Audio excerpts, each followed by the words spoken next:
سلام ጥዕና በልና ፍትዋተነ ክብራትን ቤተሰብ ትግራይ ብሮድካስት ሰርቪስ ንዕለት ሓሙስ 23 ሓምለ 2018 ዓ.ም ዝተዋደዱ ሓደሽቲ ዋናው ምዕባለታት ሒዝና ልኩም ቀሪብና ኣለና ሓበራዊ ጻንሒትኩም ሰናክውን ብምዕዳም ናብ ዝርዝራትም ተሰጋጊርና ኣብ ምስሓሓብ ዝጸንሑ ጳጳሳት መንበረ ሰላማ ናብ ዕርቂ ምምርሖም ኣድናቆት ረኺቡ ፖለቲከኛታት እውን ክስዕብዎ ይግባእ ተባሂሉሎም ዋና ዳይሬክተር ትካል ጥዕና ዓለም ዶክተር ቴድሮስ አድሓኖም መንጎ ተጋሩ ዕርቀ ሰላም መውራድ አበርክቶ ክገብር ተሓርዮም ብመናእሰይ ዝተበገሰ ዕርቂ ትዴፍን ቲፒኤፍን ሰፊሕ ደገፍ እናረኸበ ይቕጽል ኣሎ ብኻሊ ወገን ኮሚሽን ምክክር ብልጽግና ካብ ዘቀራርብ ዘረሓሕ ኣጀንዳ መጋውሒ ኮይኑ ቀጺሎም ወረርቲ ሓይልታት ተወሳኺ ቦታታት ትግራይ ምሕታቶም ስዒቡ ብውልቆም ዝተሳተፉ ተጋሩ ድማ ካብ ሊማሊሞ ዓደርቃይ መተማ ዓብደራፊዕ አልዋሃ ምላሽ አበርገላ ጋው ዳሎል በራሕለ ደንከል ሸኸት መጋለ ክሳብ ዓሰብ ክምለስ ሓቲቶም ኣለዉ ብኻሊ ዜና ሓደ ብብልጽግና ዝተሾመ ሚኒስተርን ሓደ ብሕወሓት ዝተሾመ ሓላፊ ቢሮ ንፈልማዋን ክመሰጋገኑ ተራዮም ኢትዮጵያ ናብ ስዊድን ኩዕሶ ክጻወቱ ኸይዶም ከይተመለሱ ንዝጠፍኡ ልዕሊ 20 ተጻወቱ ኩዕሶ እግሪ ኣይውክሉንን ኢላ ኣብ ኢትዮጵያ ዝተጀመረ ብዕዳጋ ዝምራሕ ስርዓት ሸርፍ ወጻኢ ድኽነት ኣብ ክንዲ ዘጉድል ከም ዘጋድድ ሰነድ ፖሊሲ ባንክ ዓለም ኣቃሊዑ መጠን ድኽነት ኢትዮጵያ ናብ ዘመነ ደርጊ ተመሊሱሎም መንግስቲ ኤርትራ ዝወሰደ ስጉምቲ ከቢድ ቅልውላው ኣስዒቡሎ ነዚያቶም ካልኦት ኣገደስቲ ምዕባለታትን ትግራይ ብሮድካስት ዝሰዓት ከካፍለኩም ይምሳና ጽንሖም ብቀዳምነት ኣብ ምስሓሓብ ዝጸንሑ ጳጳሳት መንበረ ሰላማ ናብ ዕርቂ መምርሖም ኣድናቆት ረኺቡ ፖለቲከኛታት እውን ክስዕብዎ ይግባእ ተባሂሉሎም እቲ ሲኖዶስ ኣብ ዘርግሖ መግለጺ ካብ 20 ክሳብ 21 ሓምለ 2018 ዓ.ም ኣብ ዘካየዶ ምልኣተ ጉባኤ ኣብ መንጎ ብፁዓን ኣቦታት ዝነበረ ዘይምርድዳእ ብልዝብ ፈቲሐ ኢሉ እዮም ብዘይካዚ ብፁዕ አቡነ መርሃ ክርስቶስ ብናይ ጥዕና ጸገም ነቤት ጽሕፈት መንበረ ሰላማ ምግዳፎም ስዒቡ ብፁዕ አቡነ ጴጥሮስ ናይ ሰሜን ምዕራብ ትግራይ ሽረ እንዳስላሴ ሃገረ ስብከት ሊቀ ጳጳስ ክመርሑ መሪፀ ኢሉ እዮም ብተመሳሳሊ ብፁዕ አቡነ አረጋዊ ብናይ ጥዕና ጸገም ንቤት ጽሕፈት ቅዱስ ሲኖዶስ ስለዝገደፍዎ ብፁዕ አቡነ እምባቆም ዋና ጸሓፊ ኮይኖም ተመሪጾም ክብል ኣፍሊጦም ብመሰረት ድማ ኣብ ምስሓሓብ ዝጸንሑ ጳጳሳት መንበረ ሰላማ ናብ ዕርቂ ምምርሖም ኣድናቆት ረኺቡሎ ፖለቲከኛታት እውን ክስዕብዎ ይግባእ ተባሂሉሎም ክቡራትን ክቡራናን ኣብ መንጎ ሓይልታት ምክልኻል ትግራይን ሓይል ሰላም ትግራይን ዝጀመረ ናይ ዕርቂ ሰላም ጻዕሪ ብውዕውዕ መንፈስ ቀጺሉ ይርከብ ዶክተር ቴድሮስ አድሓኖም ዝተጸውዐሉ መንገዲ እውን ብዝርዝር ኣዳሊና ኣለና ድሕሪ ዘን ሓጸርቲ ሓበሬታታት ክቐርብ እዮም ብኻሊ ዜና ንሰራዊት ትግራይ ተኸስስ ዝነበረት ኣሜሪካ ንበዓላ ኩናት ሱዳን ብምጉሃር ተኸሲሳም ረቂቕ ጸብጻብ ሕቡራት ሃገራት ከም ዘረጋግጾ ምስ ወታደራዊ ኮንትራክተራት ኣሜሪካ ዝተኣሰራ ነፈርቲ ቦይንግ 727 ነቲ ብሕቡራት ኢማራት ዓረብ ዝድገፍ ቅልጡፍ ደገፍ ሓይልታት ሱዳን ኣጽዋር ሰባልቦ ነፈርቲ ከምኡውን ናይ ወጻኢ ቁጹራት ሰራዊት ብሱትር ከም ዘጓዓዛ ተቃሊዕሎም እቲ ኣብ ወርሒ መስከረም ክሕተም ተወጢኑ ዘሎ ጸብጻብ ነቲ ቀዲሙ ብመደብ ሪቸርስ ዝተገበረ ናይ ምርመራ ጋዜጠኝነት ጸብጻብ ዘደልድል ኮይኑ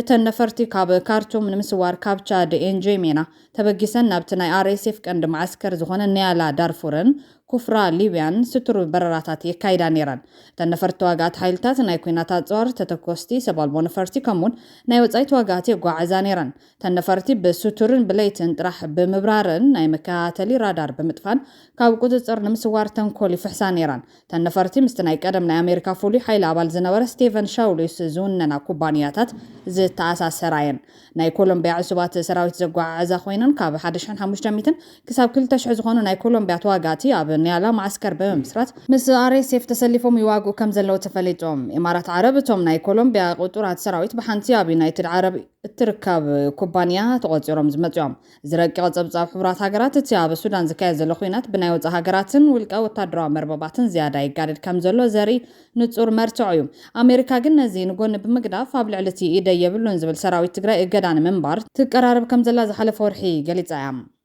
ብኻሊ ሓበሬታ መንገዲ ኣየር ኢትዮጵያ ብመሸጣ ትኬት ዝረኸበ ብዙሕ መጠን ዘለዎ ገንዘብ ካብ ኤርትራ ከውፅእ ከም ዘይከኣለ ደጊሙ ገሊጾም መንገዲ ኣየር ንትግራይ ንምዕናው ዝውዕል ኣጽዋርን ወታደራትን ኣብ ኩናት ትግራይ ናብ ኤርትራ የመላልስ ምንባሩ ኣይርስዓን ሕዚ ግና መንገዲ ኣየር ኢትዮጵያ ካብ ናይ ትኬት መሸጣ ዝኣከቦ ልዑል መጠን ዘለዎ ገንዘብ ካብ ኤርትራ ሞዛምቢክን ሩስያን ከውፅእ ይከኣል ኮነ ኢሉ ናይቲ መንገዲ ኣየር ዋና ፈጻሚ ስራሕ መስፍን ጣሰው እቲ መንገዲ ኣየር ካብ ኤርትራ ብሸርፊ ወጻኢ ዝረኸቦ ገንዘብ ንምውፃእ ን2 ዓመታት ዝገብሮ ጻዕሪ ከም ዘይተዓወተ ናይ ስራሕ አፈጻጽማ ብዝምልከት ኣብ ዝሃቦ መግለጺ ተዛሪቡ እቲ መንገዲ ኣየር ነቲ ገንዘብ ንምውፃእ ኣብቲ ሃገር ኣብ ቤት ፍርዲ ክስ መስሪቱ ከም ዝነበረን ብፖለቲካዊ ኩነታት ምኽንያት ከም ዘይተዓወተን መስፍን ጣሰው ገሊጹሎም ኣብ ኢትዮጵያ ዝተጀመረ ብዕዳጋ ዝምራሕ ስርዓተ ሸርፊ ወጻኢ ድኽነት ኣብ ክንዲ ዘጉድል ከም ዘጋድድ ሰነድ ፖሊሲ ባንኪ ዓለም ኣቃሊዑ። መጠን ድኽነት ኢትዮጵያውያን ድማ ኣብ ዘመነ ኢህወደግ ካብ ዝነበረ 24 ሚእታዊ ናብ 33 ሚእታዊ ምውሳኹ ከይኣክል ሕዚ ድማ ልዕሊ 40 ሚእታዊ ከም ዝበፅሐ ኣቃሊዑ። ኣብ ዘመነ ኢህወደግ ማለት እውን ካብ 1983 ክሳብ 2010 ኣቆፃፅራ ግዝ ኣብ ኢትዮጵያ ዝነበረ መጠን ድኽነት بعبيو زين أصل واني نيرو بمسارة زبطة بنك عالمين منستر فاينانسن إثيوبيا بشحن شعات 289 عام تمرت قاعد راجع زنبرة نا إثيوبيا متن دخلت كبر مع حمشتن نت بحمشتن ميتاوي ناب إسران سلستن نت بحمشتن ميتاوي بخلتشن 10 عام تمرت وريديوم أب استفلالي عامتات زنبرة نا دخلت متن كران كلو دما بشحن شعات 289 أستاذ 45 ميتاوي كاب حزب إثيوبيا تحتي مسمر دخلت ينبر نيرو باش عند 999 عام تمرت اتمتن ناب 38 نت 9 ميتاو وريدو بخلتش 8 عام تمرت ناب 29 نت 6 ميتاو وريدو بخلتشن 10 عام تمرس ناب 23 نت 5 ميتاوي وريدو نيرو زناي دخلت مقدال بعبيو اب قطر استقبره ናይ ሕርሻን መሰረተ ልምዓትን ወፍሪ ከምኡን ብመደብ ውሕስነት ምግቢ ዝመፀዩ እዚ ኩሉ መንቁልቋል ድኽነት ግን ሎሙን ናብ ዝነበሮ ከም ዝተመለሰ እዩ ባንክ ዓለም ጠቂሱ ጋዜጣ ሪፖርተር ፀብፂቡ ዘሎ ሕዚ መጠን ድኽነት ኢትዮጵያ ብመሰረት ውድ ባንክ ዓለምን ካልኦት ኣህጉራዊ ትካላትን ዘውፅኡ ሓድሽ ፀብጻብ ከም ዝኽብል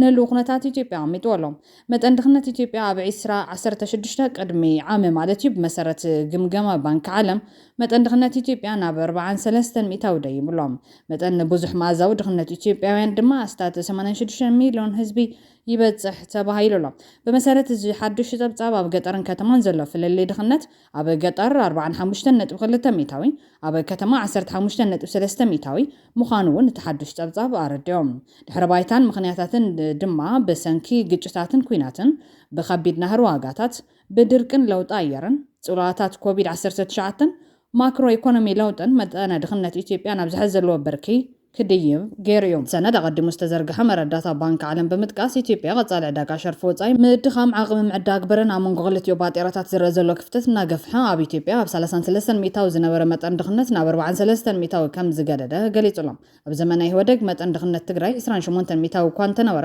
اب ኢትዮጵያ بهاجر درجه ግን مطن دخنت 24 ميتاو نيروم اتسند كم زحبرو بماخلاي بانكن عالم لخت تكال ገንዘብን ሙሉ በሙሉ بعداጋ ዝምራሕ ናይ ወጻይ ሸርፊ ትራንዛክሽን ክካየድ ሙሳኑን استفلال عينيتات ناي باطيرة ترانزاكشن مفقادن اب ኢትዮጵያ بفلاي اب نيجيريان ግብፅን ዝረዘሎ ድኽነት ቀንዲ ምኽንያታት ምዃኖም ይሕበር ባንክ ዓለም ኣብ ኢትዮጵያ 200 ፕሮጀክታት የተግብር ከም ዘሎ ዘብረሰ ሰነድ ፖሊሲ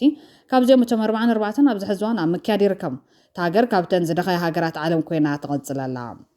ናብ ካሊ ሓበሬታን ትንሰግር ኢትዮጵያ ናብ ስዊድን ኩዕሶ ክጻወቱ ኸይዶም ከይተመለሱ ንዝጠፍኡ ልዕሊ 20 ተጻወቱ ኩዕሶ እግሪ ኣይውክሉንን ኢላም ልዕሊ 20 ተጻወቱ ኩዕሶ እግሪ ምስክልታ ኣሰልጠንቲ ኣብ ስዊድን ተሰዊሮም ኣብ ስዊድን ከተማ ዩትቤሪ ካብ 12 ክሳብ 28 ሓምለ 2026 ኣቆፃፅራ ፈረንጂ ኣብ ዝተኻየደ ናይ ቆልዑን በፅሕታትን ጾታ ኩዕሶ እግሪ ጎትያ ካፕ ኣብ ዝተፈላለዩ ክልል ዕድመ ክሳተፉ ካብ ዝጸንሑ ልዕሊ 20 ተጻወትን ክልተ ኣለይትን ኢትዮጵያውያን ከም ዝተሰወሩ ዝተፈላለዩ ማዕኸናት ዜና ስዊድን ሓቢረን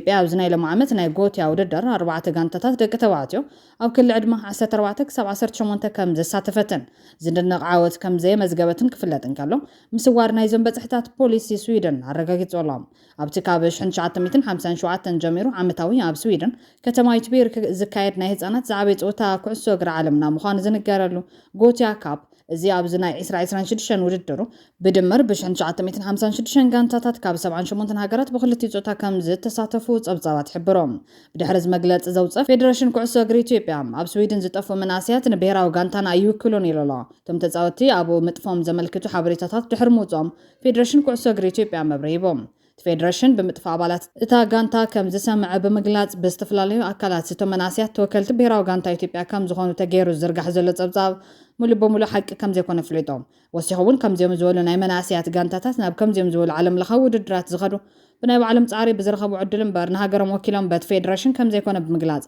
ነቲ ጉዳይ ኣብራህሪሆም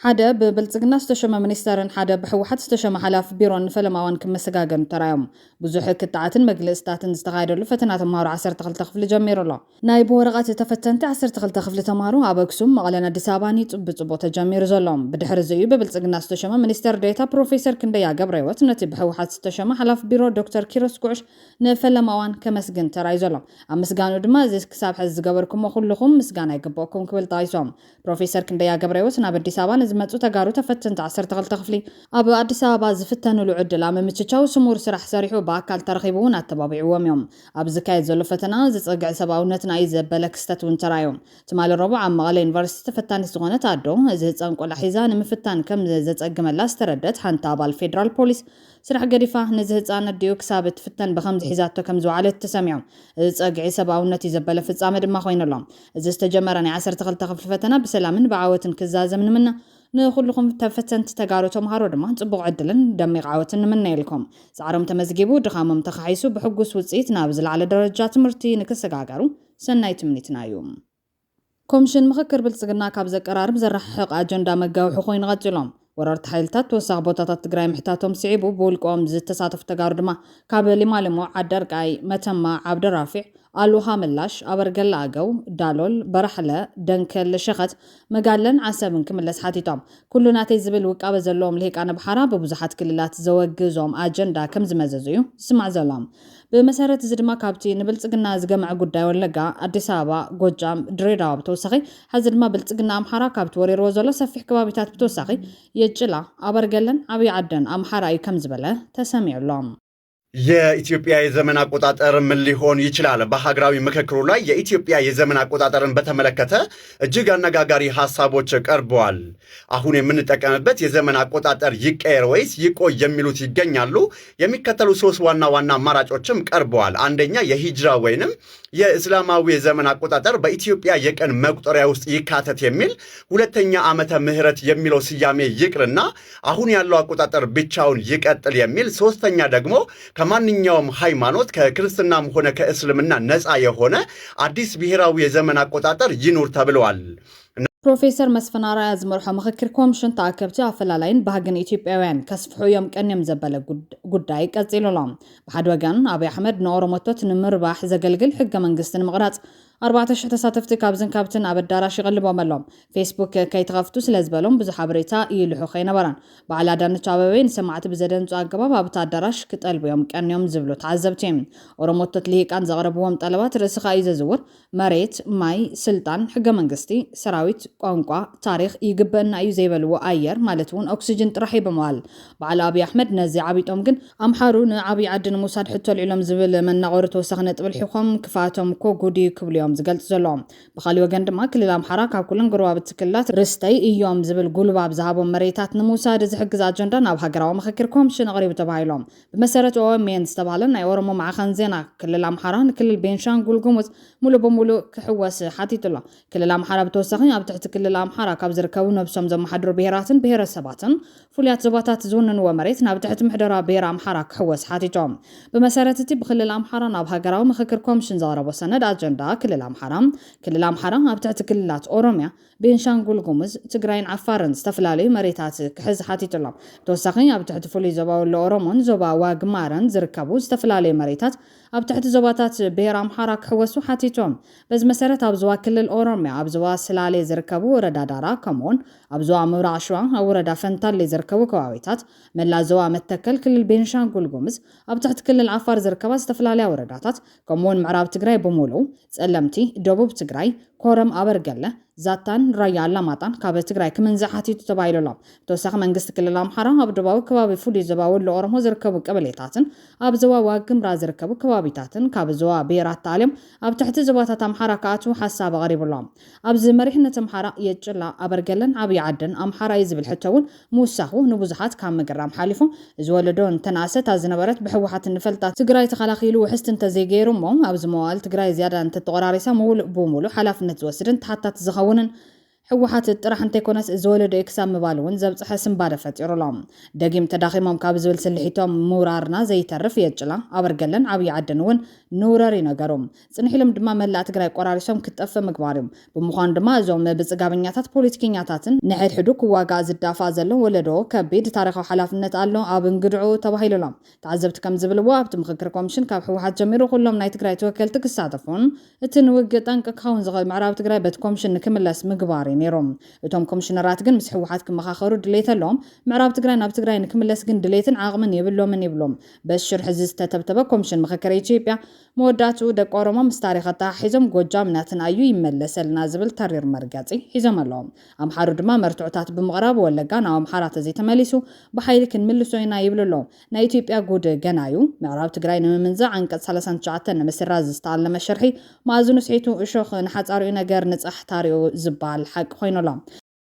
የኦሮሞ ተወካዮች ጎጃምን የአማራ ተወካዮች ወለጋን ይገባኛል ጥያቄ አቀረቡ በሀገራዊ ምክክሩ ላይ እንግዲህ አዲስ አበባ በሀገራዊ ምክክር ጉባኤው ላይ የአንድ አነጋጋሪ ጉዳይ ሆኖ መጥቷል የአዲስ አበባ ጉዳይ በተለይም ደግሞ አዲስ አበባ አሁን ካለው ፌደራል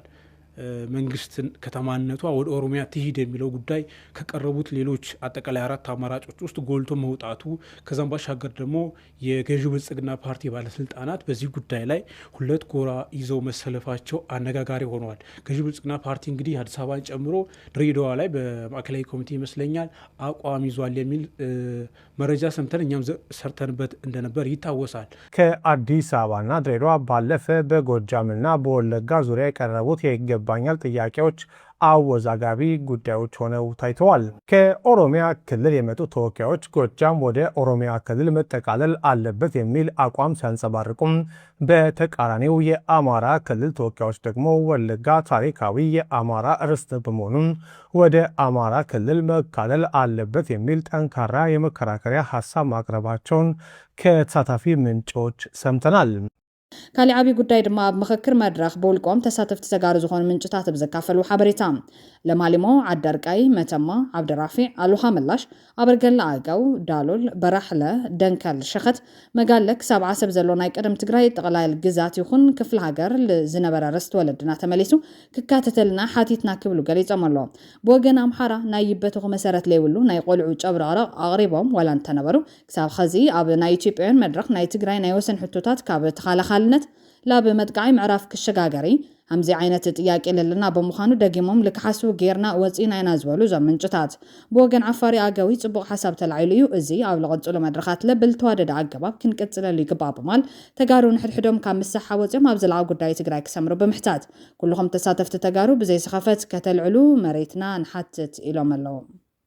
بخالي وقعنا بإرترا بسنكي ممرح باطرة شغلوتن قلولاون عداقاتات كم زقاتم تقليتهم بانك إرترا موداتا سنة إسرائيل شدشن كبانكتات وزاي عبيدو الكسباسن تكالاتن بزي عاقم تتحيز جل باطرة نعفا كسا موداتا حملة إسرائيل شدشن بانكتات أتاوك خون صنع متحسسبي أو تيوم بارو عيرسعن يخون مبارة تستعمت أقرب جيزيهم زغرب اللوان بسنك زدحارن أو ورغات استمركو سنة سررها بانكتات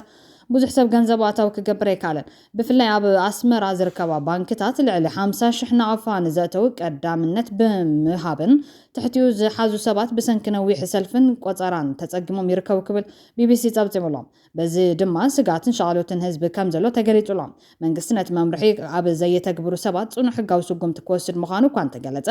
እቲ ስጉምቲ እንታይ ምዃኑ ብንጹር ይተሓበረን ሰባት ገንዘቦም ተእትዮም ከም ናይ 2015 ተመክሮ እዚ ገንዘብ ካብ የምጽኻዮ ዝብል ምርመራን ተሓታትነትን ከይስዕቦም እንተዘይትዮም ድማ ገንዘቦም ዋጋ ዘይብሉ ወረቐት ከይኸውን ኣብ ዓቢ ስክፍታ ይርከቡ ይብል ጸብጻብ ብዘይካዚ ናይ ዕዳጋን ሸርፍን ወጻኢ ምዝንባል ከም ዘሎ ዝገልጽ ጸብጻብ ጥረ ገንዘብ ናቕፋ ሒዝካ ምጽናሕ ከም ሓደጋ ስለ ዝተርኣየ ሰባት ገንዘቦም ናብ ሸርፊ ወጻኢ ዶላር ንምቕያር ይጓየሎም እዚ ድማ ዋጋ ዶላር ቀጻሊ ክወርድን ክድይብን ገይርዎ ይርከብ ተባሂሎም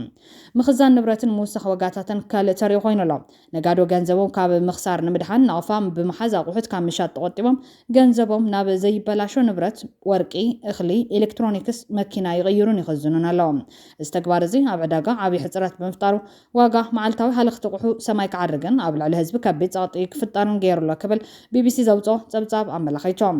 ኤርትራውያን ነዚ ዘሎ ኩነታት ምስቲ ቅድሚ 11 ዓመታት ኣቢሉ ዝተዋሃበ ተመሳሳሊ መምርሒ ባንኪ ኤርትራን ዝተወሰደ ስጉምታትን ዘለዎም ተመኩራት ተኣሲሮም እዮም ዝሪእዎም መንግስቲ ኤርትራ ብሕዳር 2015 ኣቋፅራ ፈረንጂ ንባጢራ ናቕፋ ብሓድሽ ዲዛይን ብምቕያር ኩሉ ኣብ ኢድ ህዝቢ ዝነበረ ገንዘብ ናብ ባንክታት ከም ዝኣቱ ገይሩ ነይሩ እቲ ናይ ሽዑ ውሳነ ልክዕ ከምቲ ኣብ ስነ ቁጠባዊ ኣመር ዝገለጽ ነዘይሕጋዊ ዝውውር ገንዘብ ንምቁፅጻርን ቁጠባ ምርግጋዕን ዝዓለመ ምዃኑ እኳ እንተተነገረ ትውፅኢት ግን ካሊእ ነይሮም ካብ ተዋልድ ትሕዙ ዝኾነ ኤርትራዊ ዜጋ ካብ ናይ ገዛ ርእሱ ሒሳብ ባንኪ ኣብ ወርሒ 5,000 ናቕፋ ጥራሕ ንከውፅእ ዝፈቅድ ጽኑዕ ቀይዲ ተነቢሩሎም እዘን ልዕሊ 10 ዓመታት ዝቐጸለ ጽኑዕ ቀይዲ ኣወጻጽኣ ገንዘብ ንምትእማን ህዝብን ባንክታትን ሙሉእ ብምሉእ ኣባኺንዎ እዮም ነቲ ሓቅኛ ስምዒት ተመልኪቶም እዞም ቢቢሲ ዝተወከሶም ሰባት እቲ ምኽንያት ክገልጹ ከለዎም ዜጋታት ነቲ ብጻዕሮም ዘዋህልልዎ ገንዘብ ናብ ባንኪ ምሰእተዎ ድላዮም ክረኽብዎ ከም ዘይኽእሉ ብተግባር ምስ ረኣዩ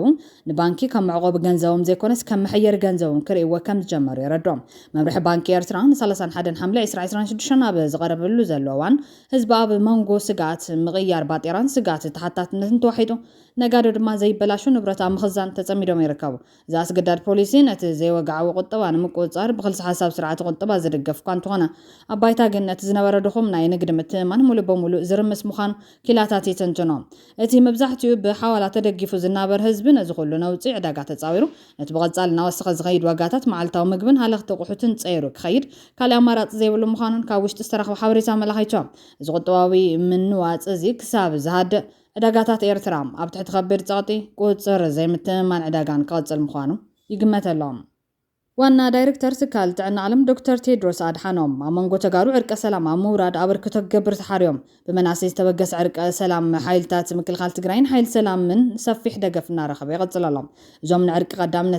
ቀዳምነት ዛብ መናሰይ እማን እዩ ናይ ሓሳብ ፖለቲካን ድሌትን ኣፈላላይ ኣሎም እዚኦም ግን ትሕቲ ትግራዮም ስለዚ ንብራኻ ሓድነትናን ምምላስ ተመዛበልትናን ዕርቂ ትዴፍን ትፔፍን ህፁፅ ግዜ ዘይህቡ ራእዩ ዝብሉ ኮይኖም ሓወይን ብጻይን ብምቕታል ዝረኸቡ ዓወት የለን ኣዴናን ወላዲናን ኣብ ዳስ ሓዘን ክልተ ደቂ ንኽቕመጡ ኣይንፈቅድን ዝበሉ ኣባላት ቲዴፍን ቲፔፍን ሕልምን ትልምን ጸላእቲ ብዕርቂ ይፍሻል ዝብል መርገጽ እውን ኣንጸዋርዮም እዮም ወሲኾም ድማ ትማሊ ስለ ዝተጋገኹ ብጌጋይ ክቕፅል ኣይንበል ብሕድገትን ዕርቅን ሰብና ካብ ምንጋጋ ዋና ጸላእ ነድሕን ማዕጾና ሓድነትና እዩ ዝበሉ እዞም መናሰይ ሕድገት ይቕሬታ ንልመድ ንዕቐት ልኽ ቂም ኣነነት ንዓይ ስምዑ ኣነ የትኽክል ዝብሉ ትግራይ የጥፉ ዘለው ሕማቓት ልማዳት ዱርዓት ጌጋታት እዮም ናብ እምነትና ንቡርናን ባህልናን ንመለስ ክብልዮም ነዚ ጉዳይ ብዕቱብ ከም ዝሓዝዎ ኣፍሊጦም ዘለዎም እዚ ኸውን ዘሎ ነዞም መናሰይ ኣብ ክልተ መቒሎም መጻምዲ ሒዞም ናብ ኩናት ክንኣቱ ኢና ዝብሉ ዘሎ ኣዘዝቲ ሰራዊትን ፖለቲከኛታትን ኣብ ክቱር ምትልላኽ ኣብ ዘለውሉ ወቕቲ ኮይኖም መሻርክቶም ግን ጽባሕ ክጠልምዎም ምዃኖም ባዕሎምን መሻርክቶምን ኣብ ዝዛረብሉ ዘሎ ወቕቲ እዮም ኣብ ሓደ ወርሒ ንመቐለ ክንምለስ ኢና ዝበለ ጀነራል ጻድቃን ገብረትንሳይ ንመቐለ ተመሊሱኻ ንዝብል ሕቶ ምስ ብልጽግና ዝተስማዕምዖ ሰነድ ከም ዘየለ ብኣንደበቱ ከም ዘረጋገጸ ይፍለጥ እዮም እዚ ማለት ኣብይ ንኽልቲኦም ናብ ኩናት ምስ ጠጠቐ ድላዩ ንክገብር ዕድል ከም ዘለዎ ዘመልክት እዮም تا علامنا قميتنا هنا صحيفنا ناي بريتوريا سممعነት بسلامو መንገድ በተግባር ክንውዕል ኢልና قميتنا هنا እዚኣተን ንክንገብር ድማ ከመይ ጌርና መንግስቲ ከምነጣይ ሸቀሚጥና ኢና ምስ መንግስቲ ኮፊልና ተፈራሪምና እዚኣ ልክዕ ኩነትን ተባሃልና ነገር የለን ግን ፓብሊክ እዩ እዚ ፈሊጥና እዮም ዝሕግዙና ዘለው ኣብ ቀረባ ግዜ ድማ ምትእማንና ወስኸ ኸይዱ እቲ ሓደ ተልዓሉ ብጣዕሚ ጽቡቓት ነገራት ነይሮም ሓንቲ ግን መጨረሻ ከልዕላ ዝደሊ ኣብ ዘሎ መንእሰይሲ ከመይ ንግበሮ ዝብል ነገር ኣሎ ኣነ በቀዳማይ ተዘርቢዩ ወይዘሮ ዳነች ኣምጽሞ ስራሕ ክወኩም ገሌላትና ያ ጽቡቕ እዩ ኢለ ስራሕ እውን ተጀሚረሎ መን እንታይ ኣሎ ዝብል ግን እቲ ዋና መፍትሒ ናብ ትግራይ ተመሊስካ ምእታው እዩ ኣብዚ ስራሕ እናሃብካ ምኻድ ኣይኮነን ብተማሳሊ መንገዲ ወይዘሮ ፈትለወርቅ ገብረዝጋብሄር ኮነ ዶክተር ደብረጽዮን ምስ ጽምዶ ሰነዳዊ ስምዕ ከም ዝተገበረ ኣብ ኣዲስ ኣበባ ንምብጻሕ ምስ ኩሉ ኣፈላላያት ምትሕባር ከም ዘሎ ኣብ ዝገልጹሉ ወቕቲ ኣዛዚ ኣስረስ ማረ ንፋኖ ወኪሉ ብዛዕባ ፈትለ ትብሎ ዘላ ንፈልጦ ተኣምር የለን ምስ ሕወሓት ዛትና ይስምዕነት የለን ኣብ ወልቃይትን ራያን ጉዳይ ሕዚ እውን ፍጹም ይንደራደርን ርስትና እዩ ብጉልበትና ኢና መሊስናዮም ብጉልበትና እውን ናይ ኣምሓራ ኮይኖም ክጸንሑ ክንገብር ኢና ክብል ተሰሚዑ ዘሎ ወሲኹ ድማ ምስ ሕወሓት ዝተፈራረምና ይውዕል የለን ሰባት ስቑ ኢሎም እዮም ብግምት ዝዛረቡ ዘሎም ኣምሓራይ ብጉልበቱ እዩ ንወልቃይት ተቋፂሩ ሒዝዎ ዘሎ ሕዚ እውን ብኡ ክቕፅል ክብል ኣስረስ ማረ ቅዋሙ ኣነፂሮም ኣስረስ ማረ ናይ ፋኖ ቁልፍ መራሒ እዩ የህወሓት አመራሮች ትላንትና ሞንጆሪኖ ወይም ደግሞ ፈትለወርቅ ያቀረቡትን ንግግር ጨምሮ ሁሉም ወታደራዊ አዛዦቹም እነ ጀነራል ኃይለ ሥላሴ የሚያቀርቡት ሌሎችም የሚናገሩት ጉዳይ አለ በማንነት ጥያቄዎች ጋር በተያያዘ መሬት ለማስመለስ 40% መሬታችን ተወስዶብናል በግልጽ አንዳንዶቹ እንደ ጀነራል ኃይለ ሥላሴ የመሳሰሉት ደግሞ ጀነራሎች ጽምዶ ወይም ደግሞ የኛ ህብረት ከሌሎች ኃይሎች ጋር ወልቃይትንና ሁመራን ሌሎች አካባቢዎችን ለማስመለስ ነው ብለው በግልጽ ይናገራሉ እነሱ ምንም ያቋም ለውጥ ወይም ደግሞ የድጋፍ ጥሪ በተለየ መንገድ ባላቀረቡበት ሁኔታ በዚህ በኩል የህዝብን ስጋት ላይ የጣለው ከህወሓት ጋር እንሰራለን የሚለው የመስሪያ ክልሉ ምን ይሆናል የሚለውንስ አሁን በድጋሚ በደም ማብራራት ይቻላል? መልካም ያነሳውን የነሞንጆሪኖንም ሆነ የሌሎች ወታደራዊ አመራሮች ገለጻና ማብራሪያ አያዳምጥኩትም፣ አልሰማሁትም። ግን እዚህ ላይ የሆነ ነገር ማለት ፈልጋለሁ። እኔ ከህወሓት ሰዎች ወይም ከሌሎች ኃይሎች ወይ ደብረጽዮን ወይ ሞንጆሪኖ ወይ ሌላ ሰው ተነስቶ ወልቃይት ያማራ ነው ወይ ራያ ያማራ ነው እንዲለኝ አልጠብቅም፣ ይላል ብዬም አልጠብቅም። ባለው ነባራዊ ሁኔታ ለዘመናት ከ30 ምናምን ዓመታት በላይ ወልቃይት ከአማራው እጅ ወጥቶ የቆየው አማራው ጉልበት ስላልነበረው ነው። ይሄ በግልጽ መታወቅ አለበት። አሁን በስታተስ ኮ ደረጃ በህግ በአዋጅ ሌጂቲሜት ሆኖ ወይም ህጋዊ ሆኖ የአማራ ግዛት መደረጉ ባይረጋገጥም አትሊስት በስታተስ ኮ ደረጃ አሁን በአማራዎች መቆየት የቻለውም አማራው ጉልበት ስለፈጠረ ነው ብዬ ነው የማምነው። እንቅስቃሴ ስላደረገ ነው፣ እንደ አማራ ስለተንቀሳቀሰ ነው ብዬ ነው የማስበው። አይ ከብልጽግና ውድቀት በኋላ ብትጣሉስ ብትስማሙስ ቀላል ነገር አይደለም። ለዚህ አጀንዳ መድረስ ከብልጽግና ውድቀት በኋላ ስላለው ነገር ለማሰብ ለመብቃትም ብዙ ዋጋ ከፍለናል። እዚህም ይደርሳሉ ተብሎ አልተገመትንም ነበር። የመንደር ሽፍታ ሆነው ይቀራሉ ተብሎ እንገመትም ነበር። አንድ ማረጋግጥልህ ነገር ቢኖር ወልቃይትንና የራያን ጉዳይ ጨምሮ የትኛውም የአማራ ርስቶችና አጽመ ርስቶች ጉዳይ ላይ የሚደራደር አመራር ሊኖር አይችልም፣ የለም። የአፋብን አቋምም አይደለም።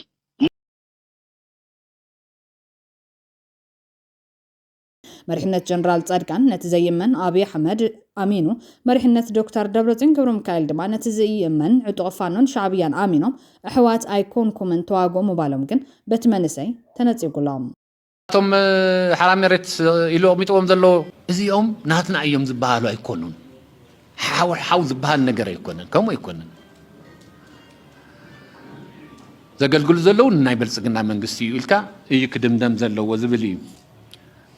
نزنا أمباسادر عبد السالم بالي ما سمع مناسي تقراي إنبكن عرقينا تديف انت بيفن مستقاتلو تداس حزن أبس مران سمراني يتكلن أب تقراي زتكال سبنا ناكب بحدقات عرقن تلمن حلمن صلاتنا نمكن كل يوم موقيتهم زلوم ولد خاق قاتل النزب لك صباح نعوم قاتلون عخايو بتخالي شنخ حاو تقاتلو زبلكاون وانا صلاي خايز بالملاش ذهبوا زمناسي بخوينات كمت زدللوطي اين دلن احواتيكونكم نزبلنا ونين سمع نزبل قوام بمحاز دحرت مرير كون يلكان حزب تግራይ ናይ ምጽናት ዝተወልዐ ኩናት በሓያል ህዝባዊ መኸተ ኣብ ውሽጥና ብደገን ከምውን ክምህ ዘይብል ጅግና መንሰይ TDF ህዝቢ ትግራይ ንስንክላ ምስተሓነ ተካፈለ ማዚ ዓረ ፖለቲካ ትግራይ ዳግማይ ናብ ደማዊ ሕድሕዳዊ ኩናት ኣይናአቱን ኢሎም ኣሎም ነዚ ናይ ዞም መናሰይ ናይ ልዝብ ጠለፍ ዝድግፎ ገናት ድማ ሎሚ ኣብ ስርዓት ብልጽግናት ዝለዓለ ተኣማንነት ወታደራዊ ኣዛዚ ክበሃል ዝኽእል ዝለዓለ እምነት ተነቢሩሉ ዘሎ ጀነራል ጻድቃን ገብረትንሳኤ ጀነራል ብርሃኑ ጁላ ንሽሙ ጽሩራ ተሸኪሙ ኣብ ወንበር ኮፍ ይበል እምበር እቲ ቀንዲ ስትራቴጂካዊ ስራሕ ኣብ ኢድ ጀነራል ጻድቃንን ጀነራል ሳሙራ ይኑስን ምህላው ኩሉ ሰብ ክግንዘቦ ይግባእ ኣብ መንጎ ክልቲኦም ሱር ዝሰደደ ጽልእ እኳ እንታሎ ኣብ ሰዓት ዝግና ብመንጎኝነት አብይ ኣሕመድ ሬድዋን ከምኡውን ብርሃኑ ጁላ ሓቢሮም ይሰርሑ ምህላዎም ሓበሬታ ኣሎም ከምኡውን ኣብ ስራሕ ዲፕሎማሲ ጌታቸው ረዳ ቀንዲ የማናይ ኢድ ሚኒስተር ጌድዎን ጢሞቴዎስ ኮይኑ ይሰርሕ ምህላው ቀሊል ኣይኮነን ስለዚ ሓይሊ ሰላም ትግራይን ተወሲኽዎ እቲ ግጥም ኣብ መንጎ ተጋሩ ከይኸውን ምንቲ ሓያል ናይ ምእካብ ስራሕ ከይተሓላለኽ ምስራሕ ከም ዘድልዮም ምግንዛብ የድሊ ክብልዮም ደገፎም ሂቦም ዘሎም ኣብ መወዳእታ ግን ዕርቂ ናይዞም ተጋሩ ንምስላጥ ምጥያሽ ሽማግለ ዕርቂ ከም ዝተጀመረን TDFን TPFን ክዓርቁ ዝኽእሉ ምጥቋም ተጀሚሩ ከም ዘሎም ከም ወናኒ በዓል ፈለግ ሚድያ መምህር ጎይቶም ተኸስተ ሓቢሮም ዘሎም ዕርቂ ቅድሚ ኩናት ኣብ እዋን ኩናትን ድሕሪ ኩናትን ክፍጸም ይኽእል መዛዘም ጎንጽ ግን ዕርቂዮም ቅድሚ ደም ምፍሳስ ዝግበር ዕርቂ ድማ ልዕሊ ኩሉ ብሉጽ ይገብሮ ዝበለ መምህር ጎይቶም ተኸስተ ኣብ ጉዳይ 6 ዓመት ዝገብሩ ተመዛበልቲ ኣብ ዕርቂ TDFን TPFን ኣብ ኩለ መዳይ ጸገም ትግራይ ምፍታሕን ምጥንኻር ሓድነትን መሰረት ዝገበረ ልዕሊ 2 ሰሙን ኣብ ዝወሰደ ዘተንክትዕን ኣብ ጉዳይ ሓድነትን ዕርቂ TDFን TPFን ማለት እውን ኣብ መንጎቶም ትማሊ ብሓደ ኮይኖም ክባ ትግራይ ፈንጺሖም ውዕሊ ፕሪቶሪያ ክፍጸም ዝገበሩ ጀጋኑ ሎም ብሰንኪ ፖለቲካዊ ናይ ሓሳብን ድሌትን ኣፈላላይ ኣብ ክልተ ኮይኖም ክታኸሱ ኣብ ጫፍ በጺሖም ኣለዎ ክብል ኣበሲሩሎም ነጸሊም ታሪኽን ሕልምን ትልምን ጸላትን ምምካን ድማ ንመራሕቶም ኮነ ነቶም ሰራዊት ብድፊት ድሌታት ከይታኸሱ ዕርቅን ሕድገትን መፍትሒ ከምፅን ናብ ወንበር ከፊሎም ፀገሞም ብዘተክፈትሑ ዕድል ስለ ዝፈጥር ደቅኖ ተቃቲሎም ዳስ ሓዘን ኣብ ትግራይ ከይተሰርሐ ብህፁፅ ዕርቂ ክጅመር ክፍተንን ኣለዎ ኢልና ብኣብዝሓ ድምፂ ኣብቲ ዘተ ተስማዕሜና ኣለና ዝበል ኮይና እቲ ብጣዕሚ ዝገርም ድማ ኣብቲ ዘተ ዝተሳተፉ ኣባላት ሓራ መሬትን ሰራዊት ትግራይን ዓረቐ ተሳይን እምበር ኣሽምባይ ምስ ሕዋት ደቅኖን ምስ ፋኖ በልፅግናን ሻዕብያን እኳ ተቐራሪብካ ይስራሕ ኣሎ ክብሉ ሓሳቦም ኣቕሪቦም እዮም ክብል ሓቢሩሎም ብመሰረት ዝወሰናዩ ድማ ብህፁፅ ናይ ኩሉ ሸነኽ ሓሳብ ከዳምፁን ክፈትሑን እዮም ዝበልናዮም ንመበገሲ ዞም ዝስዕቡ ዝጠቆሙና እንትኾኑ በብኸባቢኡ ዘሎ ትግራዋይ ነፀገም ክፈትሑ ይኽእሉ እዮም ዝበሎም ዓበይቲ ዓዲ ምሁራት መራሕቲ ሃይማኖት ኮይኖም ንመፈለሚ ዝተጠቐሱ ፕሮፌሰር ገላዊዶስ ዶክተር ቴድሮስ ኣድሓኖም ፕሮፌሰር መድሃኒ ታደሰ ኣቡነ መርሃ ክርስቶስ ዶክተር ኣርከበ ዕቁባይ ኣባ ጥዑም በርሀ ዝርከብዎም ልዕሊ 20 ሽማግለታት ተፀዊዖም ኣለዉ ዶክተር ቴድሮስ ኣድሓኖም ብወግዒ ዕርቀ ሰላም ክወርድ ፃውዒት ኣቕሪቦም እምባሮም ወነ ይርስዓን ክቡራትን ክቡራናን እዚ መናእሰይ ትግራይ ቦለንቶም ጀሚሮም ዝበሃል ዘሎ ናይ ዕርቀ ሰላም ምውራድ ምንቅስቃስ ክሰምር እንታይ ተወሳኺ ዕዮ የድሊ ርእይቶኹም ከተቐምጡልና ብክብሪ ንሓትት ሕዙን ግዜ እኒአና ኣይረፈደን ግዜ እኒአና ምክንያቱ ዶክተር ደብረጽዮን እውን ዋላ ሓደ ክልተ ሰለስተ ኢሎም ኣየውግዑ ኣብ ደገ ዘለው ይተው ኢሎም ጽቡቕ ግን ከዓ ቅንዕና ይጠልብ መስመራት ክተቐምጠለካ እዚኣ ኢልካ ፖይንታት ፒላራት ተቐምጠለካ ጀነራል ወደን ጥሩውን ትክክለኛ ዓራቕ ተረኺብና ክንዕረቕ ንኽእል ኢና ኢሎም ዋላ እቶም ሓለፍቲ እየ ዝብሉ ዘለኹ እቶም ሓለፍቲ ከምዚ ዓይነት ድሌት እንተሃልይዎም እሞ ከዓ ትማሊ ኣብ ናይ ፈለግ ሚድያ ቲክቶክ ኣትዮም ንማኒ ብጣዕሚ ደስ ብዝብል ብምክባር ማለት እዩ ብፃየ እናተባሃሉ እቲ ሓራ መሬት ኮይኑ እቲ ሰራዊት ትግራይ ኮይኑ ዝገበርዎ ክትዕተት ሰምዑ በቃ ደስ ይብለካ ትጉዳኡን ማለት እዩ ኣነ ናባኻ ይትኩስን ብፃየ ይወግእን ግን ከዓ ክንዋጋእ ዝደሊና ኣለዉ ግን ከዓ ፀገም ኣሎ ዝብሉ ኣለዉ ሕይ ተፈላላይና ውዙይ ማለት እዩ ስለዚ ኣብ ማእኸል ደው ዝብል ሽማግለ ትግራይ የብላ እንዲያ ኣብ ማእኸል ደው ዝብል መራሒ ሃይማኖት የብላ እንዲ ትዝነበረ ምኮራታት ተገይሩ እዩ ቶም ምኮራታት ግን ፖለቲካዊ ድልየት ነይሮሞም እዮም ንሓደ እንዳደገፍካ ንሓደ እንዳፅደፍካ ሽምግልና ዝበሃል የለን ዕርቂ ዝበሃል የለን ዕርቂ ዝበሃል ሽማግለ ተኾንካ ንኩሉ ኣዳሚስካ ነቲ ተይደገፍካ ነቲ ተይፅደፍካ ማእኸል ኮይንካ ድልየታቶምን ባህግታቶምን ሰሚዕኻ ብእንክሃባ ቢጽናሕ ቢሕደር ኣፍቶም ሓደ ዝገብሩና ነጥብታት ብምርዳእ ናብ ሓደ ምምፃእ ይከኣል ነይሩ ኣይተገበረን ትግራይ ሰብ ኣለዋ ዝብል ነበረ መፈክር ኮንቱ ኣበየለት ሰባሕ እዚ ንምንታይ ኢና ከምኡ ንብል ዘለና እዞም ቲፒኤፍን ክዕረቐሎም ንብል ዘለና 40 መሬት ተሓራሲ ትግራይ ኣብ ኢድ ብልፅግና እዩ ዘሎ ልዕሊ 1.2 ሚልዮን ኣብ ሱዳን ኣብ ውሽጢ ምዕራብ ትግራይ ኣብ ማእኸል ትግራይ ማዕቆ ማእኸላት ይስደድ ኣሎ ይመውት ኣሎ ይሓመል ኣሎ በብመዓልቲ ሬሳታት ይወፅእ ኣሎ ዘውዝን የፀገም ንኽፍታሕ ክልተ ተጋሩ ንባዕልና ሓደ ክንኮን ኣለና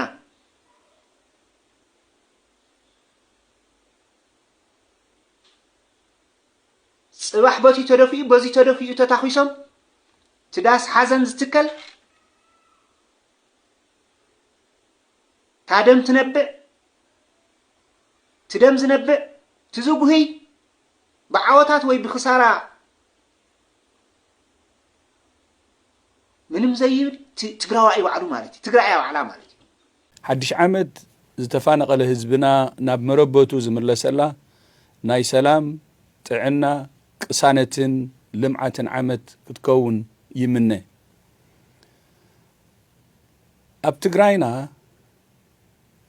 ዘሻቅል ኩነታት ተፈጢሩ ከም ዘሎ ዝፍለጥ እዩ ክንዲ ዝደለየ ፖለቲካዊ ኣፈላላይ ይሃሉ ሰላም ክዝረግ ኣይግባእን ብምርዳእን ብልዝብን ዘይፍታሕ ኣፈላላይ የለን ማእኸልና ናይ ህዝቢ ድልየት እንተጌርና ንዝኾነ ኣፈላላይ ፖለቲካዊ መፍትሒ ምግባር ይከኣል እዩ ኩሎም ኣካላት ኣፈላላዮም ብሰላም ክፈትሑን ندليت حزب تግራይ كقدمون يلابو حزب تግራይ سلامن لمعاتن እዩ ዝግብኦ ክደግሞየ ህዝቢ ትግራይ ዝግብኦ ሰላምን ልምዓትን እዩ ከምቲ ዝፍለጥ ኣብ እዋን ኩናት ብዓሰርታት ኣሽሓት ዝቁፀራ ኣሓት ጉድኣት በፂሕወን እዩ ነዘን ኣሓት ምሕጋዝ ናይ ኩላትና ጉዳይ ክኸውን ይግባእ ኣብ ወፃእን ኣብ ዓድን ዝነብሩ ሓገዝ ዝገብሩ ወገናት ከም ዘለዉ ይፈልጥ እየ በዚ ኣጋጣሚ ከመስግኖም ይፈቱ ኣነ እውን ብሽልማት ዝረኸብክዎ $50,000 ዳርጋ 5.4 ሚልዮን ብር ዝግመት ገንዘብ ኣሸንዳን ሓድሽ ዓመትን ምኽንያት ብምግባር ነዘን ኣብ እዋን ኩናት ጉድኣት ዝበፅሐን ኣሓት ናይ ስራሕ ዕድል መፍጠሪ ክኸውን ከበርክቶ ምውሳነይ ክገልጽ እፈቱ እዚ ገንዘብ ብዙሕ ኣይኮነን ካብተን ብዓሰርታት ኣሽሓት ጉድኣት ዝበፅሐን ንብጣዕሚ ውሕዳት እዩ ክሕግዝ ዝኽእል ስለዚ ኣብ ወፃእን ኣብ ዓድን ትነብሩ ወገናት ዝከኣለኩም ክትሕግዙ ብኽብሪ ይሓትት ርሑስ ሓድሽ ዓመት ንምምላእ ህዝቢ ትግራይ ሓድሽ ዓመት ዝተፈናቐለ ህዝብና ናብ መረበቱ ዝምለሰላ ናይ ሰላም ናይ ጥዕና ቅሳነትን ልምዓትን ዓመት ክትከውን ይምነ